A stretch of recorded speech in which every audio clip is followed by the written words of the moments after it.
नमस्कार दोस्तों, आप सभी का हमारे YouTube चैनल पर स्वागत है। दोस्तों, हम यहाँ पर MCQ सीरीज चला रहे हैं। ओके, इस चैनल के माध्यम से हम यहाँ पे MCQ सीरीज चला रहे हैं और वह जो MCQs है भाई योगेंद्र जीत किताब से है।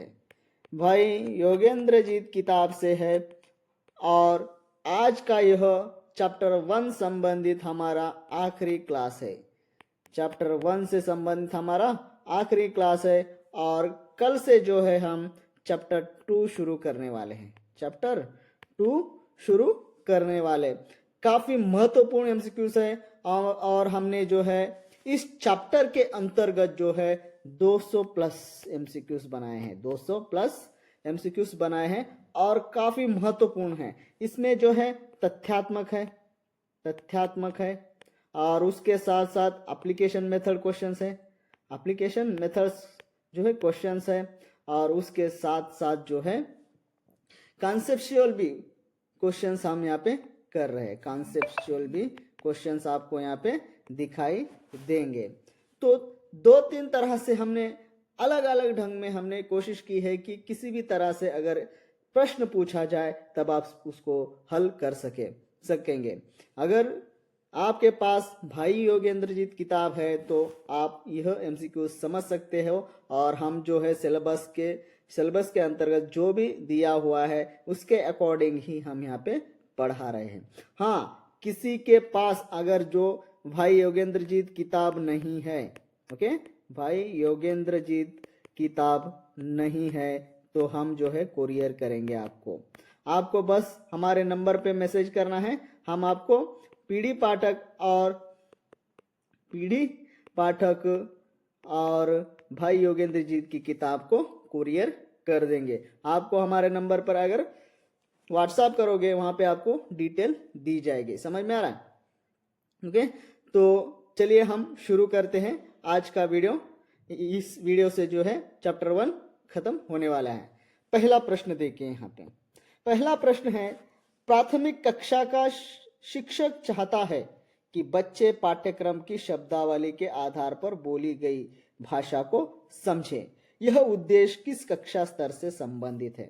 यानी एक टीचर चाहता है कि जो पाठ्यक्रम में जो शब्दावली दी है उसके आधार पर जो हम बात करते हैं उस बात को वो समझ सके। बोली को क्या करे, समझ सके। यह उद्देश्य किस कक्षा स्तर से है? तो कौन से कक्षा स्तर से जो है यह कथन कहा जा रहा है? तो देखिए, ये उच्च कक्षा, बी माध्यमिक कक्षा, सी प्राथमिक कक्षा, डी विश्वविद्यालय स्तर। तो इसका सही उत्तर जो है प्राथमिक कक्षा जो है इसका सही उत्तर है, क्योंकि जो हम शब्दावली जो पाठ्यक्रम में दी होती है उसी को आधार लेके हम क्या करते हैं, बात करते हैं। तो बच्चा क्या करना चाहिए, उसको देख यानी सुनकर जो है समझ सके। तो ये पाठ्यक्रम में रखा जाता है। किनके पाठ्यक्रम में? प्राथमिक कक्षाओं के पाठ्यक्रम में जो है यह रखा जाता है। समझ में आया? अगला प्रश्न देखते हैं। अगला प्रश्न है, यदि कोई छात्र पाठ्यक्रम की शब्दावली के आधार पर शुद्ध उच्चारण के साथ साथ भाषा बोल पा रहा है तो यह किस उद्देश्य की पूर्ति है? इससे पहले वो समझ सके जो हम बोल रहे शब्दावली को आधार लेके, इससे पहले हमने देखा था। मगर यहाँ पे क्या हो रहा है, पाठ्यक्रम की शब्दावली जो यहाँ पर जो है शुद्ध उच्चारण के साथ साथ भाषा बोल पा रहा है, ऐसा यहाँ पे हमें दिखाई दे रहा है। तो यह किस उद्देश्य की पूर्ति है? तो ये सौंदर्य अनुभूति, बी शुद्ध उच्चारण विकास, सी साहित्यिक रस, डी सृजनात्मक लेखन। तो इसका सही उत्तर होगा वो होगा बी जो है इसका सही उत्तर है। समझ में आया? क्योंकि उस जो शुद्ध उच्चारण का विकास हो रहा है उसका। ओके, अगला प्रश्न देखिए। कक्षा 1 से 5 में छात्रों से किस प्रकार का पठन अपेक्षित है? यानी हम वहां से अपेक्षा कर सकते हैं। तो ये आलोचनात्मक नहीं, क्योंकि फर्स्ट क्लास से 5th क्लास तक इसको हम नहीं अपेक्षित है, क्योंकि यह बच्चे उतने जो है उनका जो माइंड होता है उतना विकसित नहीं होता है। दूसरा, मौन वाचन भी वह नहीं कर पाते हैं। और उसके साथ उचित प्रवाह के साथ स्वर सस्वर वाचन, और डी संदर्भ वाचन, तो उनको संदर्भ के साथ वाचन करने भी नहीं आता, तो वो क्या करेंगे, उचित प्रवाह के साथ सस्वर वाचन करेंगे। सस्वर वाचन क्या है हमें कमेंट में बता दीजिएगा। ओके, तो इसका सही उत्तर जो है सी इसका सही उत्तर है। अगला प्रश्न देखिए, अगला प्रश्न है शिक्षक छात्रों से पाठ सामग्री का मौन वाचन कराकर प्रश्न पूछता है, यह किस उद्देश्य से जुड़ा है। तो शिक्षक क्या करता है, छात्रों से पाठ सामग्री को मौन वाचन, इसको याद रखो, मौन वाचन कराकर प्रश्न पूछता है, तो इसका किस उद्देश्य से जुड़ा है, तो ये लेखन विकास, बी समझ शक्ति विकास, सी सौंदर्य बोध, डी व्याकरण अभ्यास। तो इसका सही उत्तर जो होगा वो होगा बी समझ शक्ति उसकी विकसित होगी, क्योंकि वो बिना आवाज बाहर आए वो पढ़ाई कर रहा है, और वो पढ़ने के बाद जो है वो प्रश्न पूछे, यानी शिक्षक छात्रों से क्या कर रहा है, कराकर प्रश्न पूछता है, तब किस उद्देश्य की पूर्ति होती है, तब जो है समझ शक्ति का विकास कराता है। कौन, शिक्षक जो है छात्र की समझ शक्ति की विकास कराता है, इसलिए इसका सही उत्तर जो होगा बी होगा। अगला प्रश्न देखिए, अगला प्रश्न है छोटे छोटे वाक्य और अनुच्छेद बनवाना किस स्तर का उद्देश्य है, यानी छोटे छोटे वाक्य और अनुच्छेद बनवाना किस स्तर का उद्देश्य है। ये प्राथमिक, बी माध्यमिक, सी उच्च, डी विद्यालय। तो इसका सही उत्तर जो होगा प्राथमिक कक्षाओं में जो है छोटे छोटे वाक्य लिखने को कहते हैं। मेरे पिताजी का नाम, इस तरह से आपने सुना होगा ना, मेरी मम्मी का नाम, ये कहाँ पे होते हैं, प्राथमिक कक्षाओं में होता है ना, होता है कि नहीं, तो ये जो है प्राथमिक कक्षाओं में होता है, इसलिए इसका सही उत्तर जो है ये जो है सही उत्तर है। अगला प्रश्न, माध्यमिक स्तर पर छात्र पाठ्यक्रम की शब्दावली के भीतर भाषा को स्पष्ट रूप से समझते हैं, यह किस कक्षा से संबंधित है। माध्यमिक स्तर की कक्षा कौन सी होती है, एक बार कमेंट में बताइए। ओके, पर छात्र पाठ्यक्रम की शब्दावली के भीतर भाषा को स्पष्ट रूप में समझते हैं, ओके, यह किस कक्षा से है, तो ये 1 से 5, बी 6 से 8, सी 9 से 10, डी 11 से 12। तो इसका सही उत्तर जो है 6 से 8 जो है माध्यमिक स्तर के छात्र होते हैं, तो इसका सही उत्तर जो है बी इसका सही उत्तर है। अगला प्रश्न है, यदि छात्र शब्दकोश की सहायता से अपठित अवतरण समझ पा रहे हैं तो यह किस उद्देश्य का अनुप्रयोग है। ये प्राथमिक, बी माध्यमिक, सी उच्च, डी साहित्यिक। तो इसका सही उत्तर जो है बी माध्यमिक।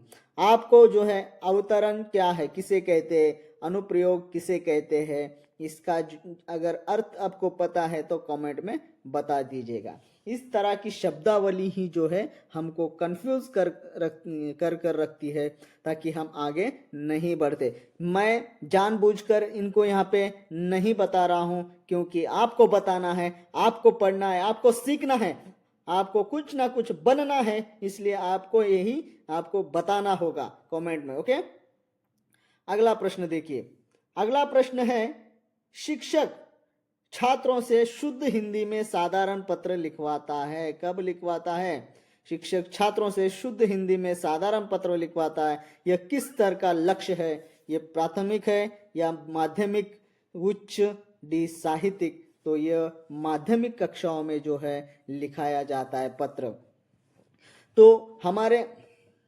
माध्यमिक स्तर पर जो है ये पत्र को लिखाया जाता है, तो इसका सही उत्तर जो होगा बी होगा।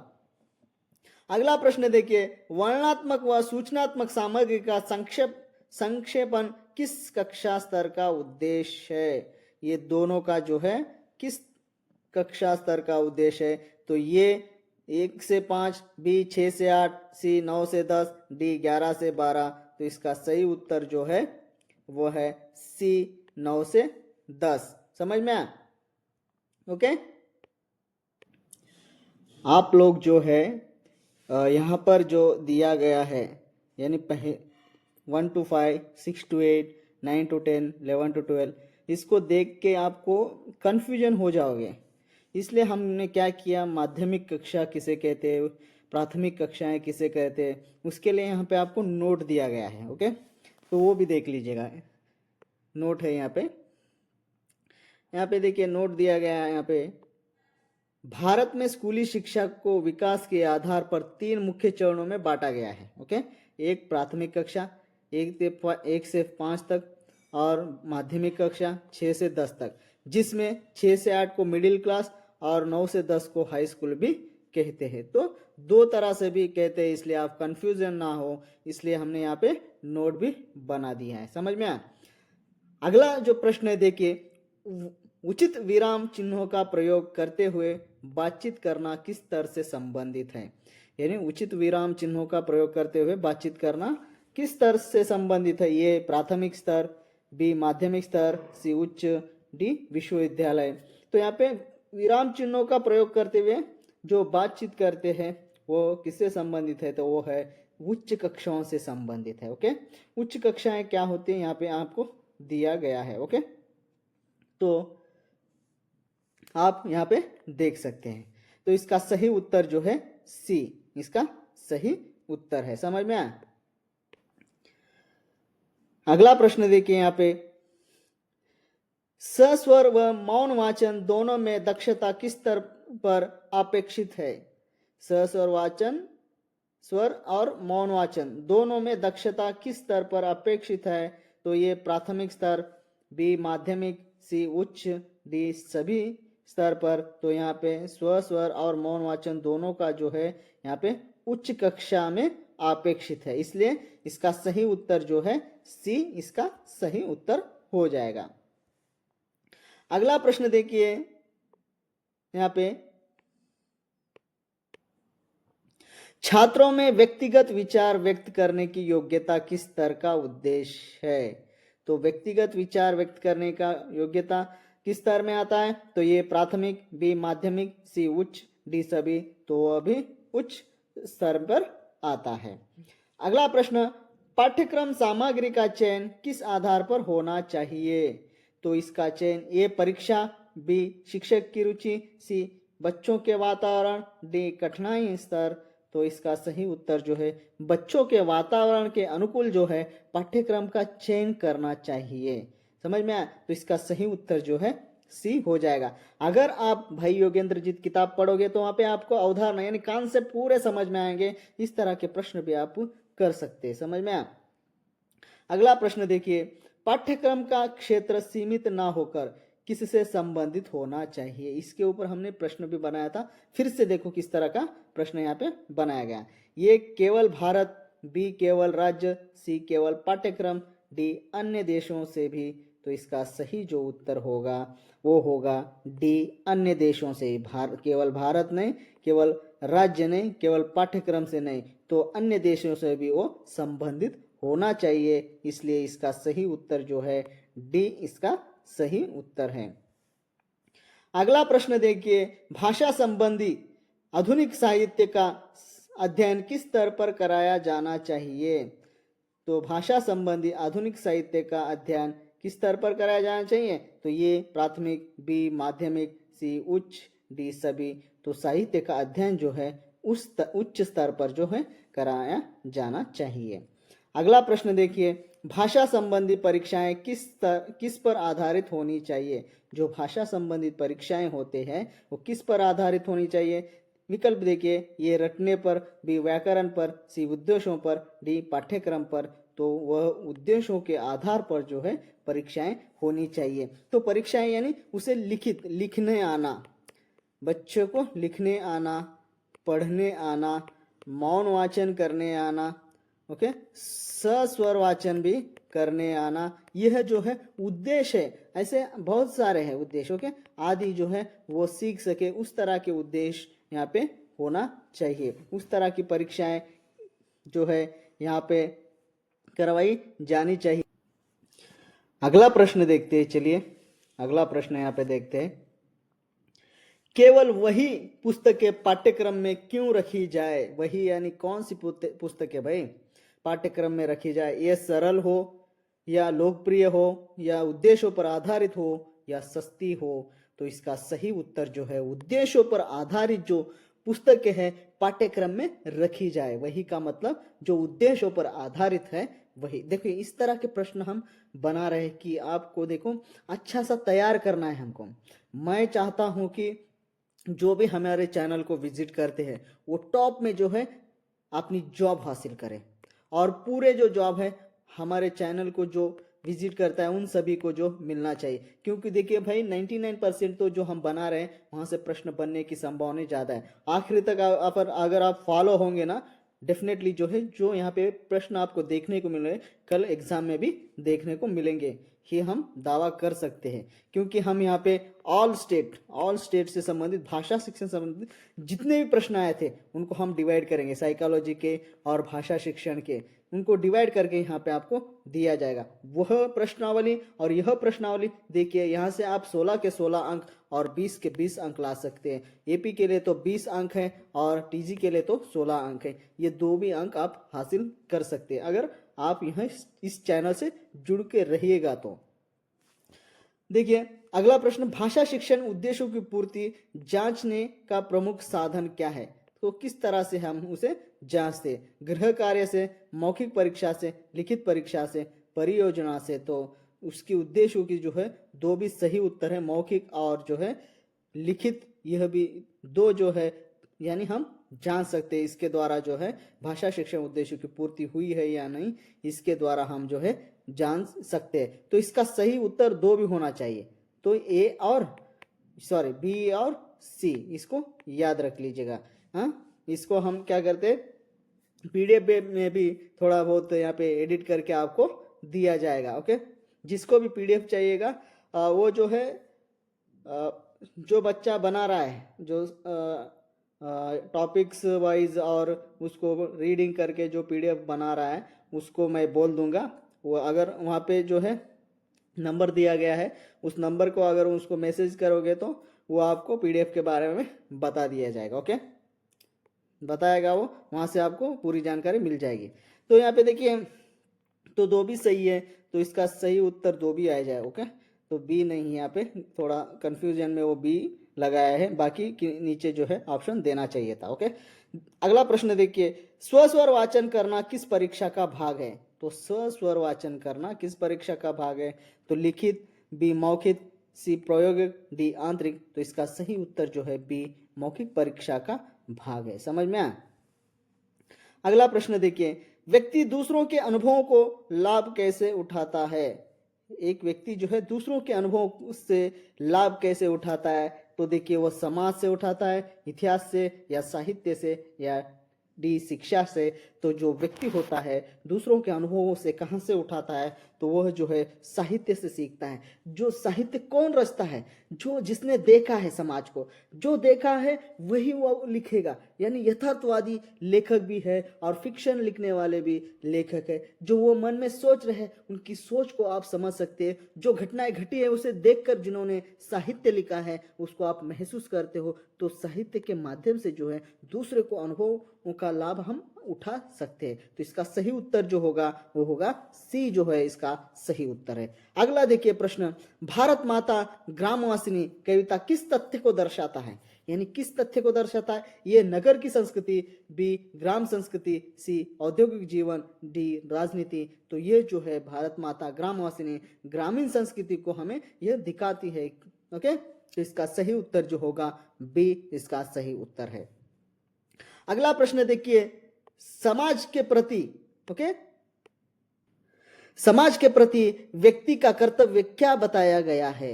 तो यानी किताब में क्या बताया गया है? ओके, तो केवल लाभ लेना नहीं, तो समझो समाज के प्रति व्यक्ति का क्या कर्तव्य बनता है, ऐसा भी प्रश्न आप देख सकते हो। ये किताब के माध्यम से प्रश्न बनाया होगा इसलिए यहाँ पे ऐसा है। तो आप ऐसा लिख लीजिए, समाज के प्रति व्यक्ति का क्या कर्तव्य होता है? तो ये केवल लाभ लेना, बी समाज से दूर रहना, सी समाज की उन्नति में योगदान, डी प्रतियोगिता करना। तो इसका सही उत्तर जो होगा वो होगा सी, समाज की उन्नति में योगदान देना जो है उसका कर्तव्य है। ओके, अगला प्रश्न देखिए, ज्ञान संबंध में किस पक्ष से है, ये जो ज्ञान का संबंध किस पक्ष से है, तो ए हृदय, बी भावना, सी बुद्धि, डी कर्म। तो उसका जो संबंध है वो बुद्धि से है। ज्ञान का संबंध किससे, बुद्धि से है, इसलिए इसका सही उत्तर जो है सी हो जाएगा। अगला प्रश्न देखिए, भाव का संबंध किस से है। इससे पहले ज्ञान का संबंध देखे थे, भाव का संबंध किस से है, तो ये बुद्धि का, बी हृदय का, सी कर्म का, डी समाज का। तो उसका जो संबंध है वो है बी हृदय से है। समझ में आया? आगे बढ़ते हैं, अगला प्रश्न देखते हैं। अगला प्रश्न देखिए, साहित्य शुद्ध यानी साहित्य युद्ध का वर्णन किस प्रकार करता है। जो साहित्य होता है वह युद्ध का वर्णन किस प्रकार करता है, भयानक रूप से करता है या नीरस या सुंदर शब्दों में, डी तथ्यात्मक करेगा। तो इसका सही उत्तर होगा वो सुंदर ढंग से जो है युद्ध का वर्णन करता है। अगर आप पृथ्वीराज चौहान की कविता को अगर पढ़ोगे, ओके, पृथ्वीराज रासो अगर पढ़ोगे तो आपको समझ में आएगा कि कितने सुंदर शब्दों में जो है उनका जो है वर्णन किया गया है। आज शिवाजी जो मूवी आई है उसके अंतर्गत भी आप देख सकते हैं, जो संभाजी राजे से संबंधित मूवी आई है छावा। अगर छावा को आप देखोगे तो आपको वहां पे दिखाई देगा कि एक कवि जो है कविता पढ़ता है, समझ में आया, एक सीन की जगह अगर उस सीन को देखते हो तो आपको समझ में आएगा कि वो कितना सुंदर ढंग से जो है वर्णन करते हैं। ओके, तो इसका सही जो उत्तर होगा सी होगा। अगला प्रश्न देखिए, साहित्य का सौंदर्य चित्रण किससे प्रभावित करता है, यानी किसे प्रभावित करता है, केवल बुद्धि को, केवल भाव को, मन को, डी शरीर को। तो साहित्य का सौंदर्य चित्रण जो है वह जो मन को जो है प्रभावित करता है। यानी मुझे भी एक जो है इंटरमीडिएट में एक गीत है सुमित्रा नंदन पंत जी का, वह है बाल विहंगिनी से संबंधित, प्रथम रश्मि का आना रंगिनी तूने कैसे पहचाना। प्रथम रश्मि जो कविता है वो देखिए, प्रथम रश्मि का आना रंगिनी तूने कैसे पहचाना, कहाँ कहाँ थी बाल विहंगिनी पाया तू यह गाना। तो देखिए ये कितना सौंदर्य चित्रण हमें दिखाई दे रहा है, समझ में आया। तो ये मन को जो है प्रभावित करता है, सुनने में बहुत अच्छा लगता है। तो इसका सही जो उत्तर है वो है सी, इसका सही उत्तर है। ओके, अगला प्रश्न देखिए, साहित्य मनुष्य को किससे किसकी ओर ले जाता है। जो साहित्य है मनुष्य को किससे किसकी ओर ले जाता है, तो ये अज्ञान से ज्ञान की ओर, बी पशु से देव तत्व की ओर, सी समाज से व्यक्ति की ओर, डी दुख से सुख की ओर। तो इसका सही उत्तर जो है बी पशु तत्व से देव तत्व, यह भी होगा, और अज्ञान से ज्ञान की ओर जो है लेकर जाएगा। तो इसके दो भी जो है सही है ऑप्शन। तो उन्होंने किताब के माध्यम से बनाया है इसलिए इन्होंने बी को दिया है, क्योंकि किताब में पशु तत्व से जो है देव तत्व की ओर जाएगा ऐसा दिया हुआ है किताब में, इसलिए उन्होंने क्या किया, बी को जो है सही उत्तर बनाया है। तो आप दो भी यहाँ पे इसके दो आंसर भी हो सकते हैं, तो ज़्यादातर जो है दोनों को जो महत्व दिया जाता है, तो कंफ्यूज नहीं होना है। अगर ऐसा पीडीएफ आपके पास भी आए जो, तो इसको समझ लीजिएगा। ओके, अगला प्रश्न देखिए, मैथिली शरण गुप्त के राम किस आदर्श की स्थापना करते हैं। तो ये धार्मिक, बी सामाजिक, सी नैतिक, डी राष्ट्रीय। तो वो जो है नैतिक आदर्श की स्थापना करते। इसका सही उत्तर जो है सी है। तो कहाँ से लिया है, मैं आर्यों का आदर्श बताने आया, यह जो पंक्ति है यहाँ से जो है इन्होंने प्रश्न, सभी प्रश्न उस तरह से ही बनाया है। क्यों यहाँ पे हिंट क्यों दिया है, क्योंकि आपको समझ में आया इसलिए यहाँ पे हिंट दिया हुआ है शायद, इसलिए आप समझो कि यहाँ से जो है उन्होंने उस प्रश्न को बनाया है। अगला प्रश्न देखिए, अगला प्रश्न है, साहित्य का समाज के विकास में क्या योगदान है। साहित्य का जो है समाज के विकास में क्या योगदान है, मनोरंजन, बी चेतना जागरण, सी व्यवसाय, डी प्रचार। तो वह जो है उसका योगदान चेतना करना, यानी साहित्य जो है समाज को जागरूक करती है। तो इसका सही उत्तर जो है बी है। अगला प्रश्न, छात्रों से प्रश्न पूछकर उत्तर दिलवाना किस परीक्षा का अंग है, यानी प्रश्न पूछकर उसे उत्तर दिलवाना किस परीक्षा का अंग है। ये लिखित, बी मौखिक, सी प्रायोगिक, डी गृह कार्य। तो इसका सही उत्तर जो होगा वो होगा बी मौखिक जो है इसका सही उत्तर है। अगला प्रश्न देखिए, भाषा को किस प्रकार का साधन कहा गया है, यानी किस प्रकार का साधन कहा गया है दोस्तों? ए वैज्ञानिक, बी सामाजिक, सी सांस्कृतिक, डी तकनीकी। तो वह जो है सांस्कृतिक साधन कहा गया है। तो इसका जो है किताब में उसी तरह से दिया है, इसलिए उन्होंने इस तरह से प्रश्न बनाए हैं। तो ये जो प्रश्न है शायद इस तरह से प्रश्न पूछा नहीं जाएगा, फिर भी इस तरह का अगर प्रश्न पूछेगा तो आप संस्कृति को ज़्यादा महत्व दीजिएगा। ओके, यहाँ पे देखिए कहाँ से उठा, यहाँ पे दिया है। ओके, हिंट जो है भाषा एक सांस्कृतिक साधन है। ये चीज को पकड़कर उन्होंने क्या किया, उन्होंने जो है प्रश्न बना दिया है। समझ में आया? अगला प्रश्न देखिए, भाषा शिक्षण उद्देश्यों की सूची किसे भेजी जानी चाहिए? जो उद्देश्यों की सूची होती है वो किसे भेजी जानी चाहिए? ये छात्रों को, बी अभिभावकों को, सी अध्यापकों को, डी प्रशासकों को। तो इसका सही उत्तर जो है वो है सी अध्यापकों को जो है भाषा शिक्षण उद्देश्यों की सूची जो है भेजी जानी चाहिए, ताकि वह उस उद्देश्य के द्वारा, यानी उस उद्देश्य को देखकर ही उसी तरह का जो है कार्य करें, ताकि उस उद्देश्य की जो है पूर्ति हो सके, इसलिए उनको भेजा जाना चाहिए। अगला प्रश्न देखिए, पाठ्यक्रम निर्धारण करते समय किन्हें ध्यान में रखना चाहिए? तो किन्हें ध्यान में रखना चाहिए?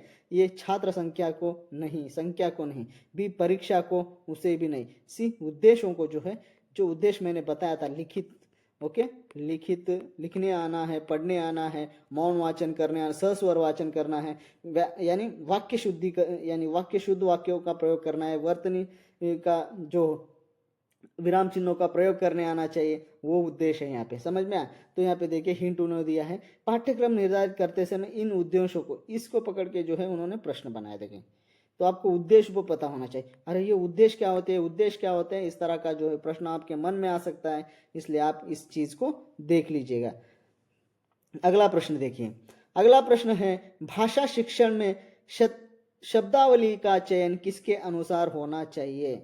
तो भाषा शिक्षण में शब्दावली का चयन जो है, देखिए ये कठिनाई, बी पाठ्यपुस्तक, सी बच्चों का अनुभव, डी शिक्षक। तो इसका सही उत्तर जो है सी बच्चों के अनुभव के जो होता है उसी के अनुसार जो है शब्दावली का चयन करना चाहिए। समझ में आया? अगला प्रश्न देखिए, अपठित अवतरण किस स्तर पर सीमित कठिन होना चाहिए? तो किस स्तर पर जो है कठिन होना चाहिए? ये प्राथमिक, बी माध्यमिक, सी उच्च, डी सभी। तो इसका सही उत्तर जो है माध्यमिक। अगला प्रश्न देखिए, भाषा शिक्षण का अंतिम लक्ष्य क्या है? तो भाषा शिक्षण का अंतिम लक्ष्य क्या है दोस्तों? ये परीक्षा, बी नौकरी, सी व्यक्तित्व विकास, डी अंक। तो भाषा शिक्षण का अंतिम लक्ष्य जो है व्यक्तित्व का विकास, ना कि परीक्षा को पास कराना है, ना नौकरी दिलवाना है, ना अंक हासिल करवाना है। तो उसके जो है व्यक्तित्व का अगर हम विकास करेंगे तो वह अंक भी हासिल करेगा, उसे नौकरी भी आएगी और वह परीक्षा में भी टॉप कर सकता है। तो उसका ओवरऑल डेवलपमेंट ओवरऑल डेवलपमेंट करना है। ओके, ओवरऑल डेवलपमेंट अगर करोगे तो ये तीन चीजों को भी वो हासिल कर सकता है। तो इसका सही उत्तर जो है सी है।